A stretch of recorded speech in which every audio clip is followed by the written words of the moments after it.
bueno, soy Pepe Lara. Yo vengo a hablaros de una maravilla de la naturaleza, que es el almidón resistente, que es cómo obtenerlo y qué beneficios o cuándo deberíamos tener cuidado sobre este alimento. Bien, básicamente el almidón resistente es, podríamos decir que es un alimento con almidón, que debido a su cambio de estructura obtenemos una serie de beneficios mejores, podemos decir, que su estado natural. Pero bueno, vamos a desmenuzar esto un poquito más y vamos a explicar el porqué y a entender, bueno, de verdad las cosas y las razones. En primer lugar, el almidón es la forma en la que las plantas almacenan su energía, ¿vale? De las legumbres, tubérculos, cereales, etcétera, etcétera. El almidón es un polisacárido. En este caso se compone de amilasa y de amilopectina.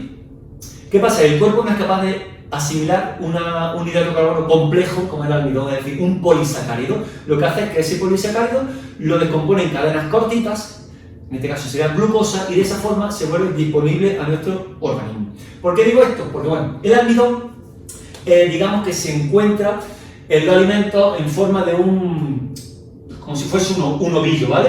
Muchos hilos, que serían las cadenas que hemos dicho dentro de este polisacárido, ¿vale?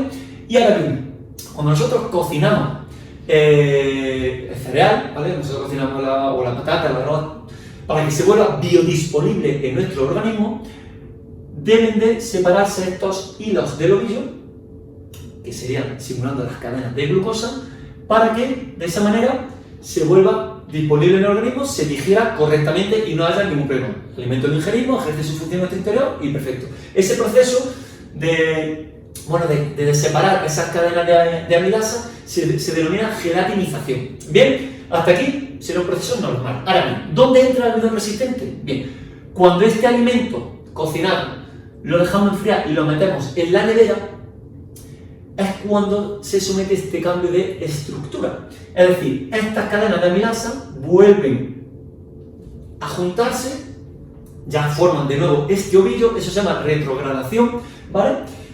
Y ya es cuando se vuelve resistente, o sea, se resiste a nuestra digestión y nuestro cuerpo no es capaz de asimilarlo, no es capaz de digerirlo. ¿Qué pasa si este almidón ya no es almidón, ya es resistente y no lo comemos? Porque pasa directamente a nuestro intestino grueso y ahí ya pasa a ser un maravilloso prebiótico, es decir, pasa a ser un maravilloso alimento completo, fermentable, para nuestros hongos, para nuestras bacterias, es decir, para nuestros seres vivos que tenemos en nuestro interior, es decir, nuestras plantas.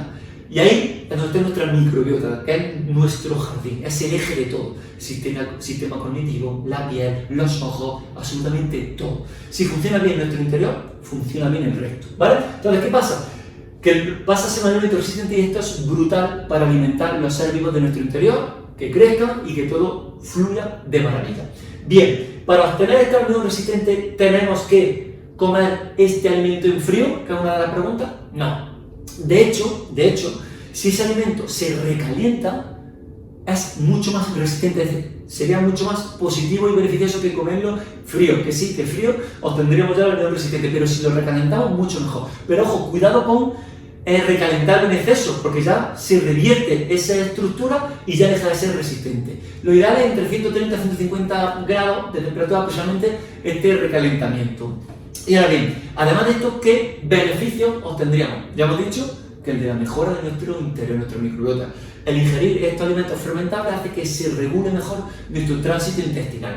Se ha visto cómo regular este tránsito intestinal hace que nuestro cuerpo genere mayor cantidad de hormonas saciantes. Y claro, si generamos más hormonas saciantes y además el alimento que se ha vuelto resistente hace que disminuya ese mismo alimento un 10% su aporte calórico, llegamos a la deducción que menos calorías y encima poder más saciante es beneficioso para perder peso. Por lo tanto, el almidón resistente podemos decir que es buenísimo para mejorar nuestro microbiota intestinal, para perder peso, pero es que además sería beneficioso para personas diabéticas tipo 2, puesto que al volverse resistente ya no es un alimento con alto índice glucémico y ya no genera un impacto fuerte en nuestra glucosa. Por lo tanto, un mismo alimento, cambiando su tipo, en este caso de cocción y de elaboración, pasa a ser un alimento casi que prohibido para ciertas personas a ser un alimento muy recomendado para ellas en estas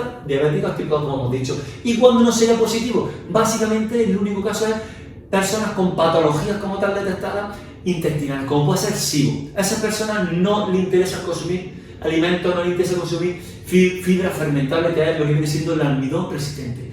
Se recomienda que en este caso no se consuma.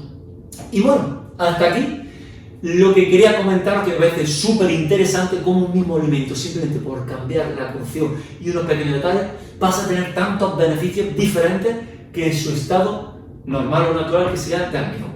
Espero que lo pongáis en práctica, espero que lo utilicéis, que me dejéis comentarios, que le deis a la manita, que compartáis, porque de verdad se agradece y ayudáis muchísimo. Y de esta manera seguiremos aportando y en breves os enseñaré el siguiente vídeo. Nos vemos.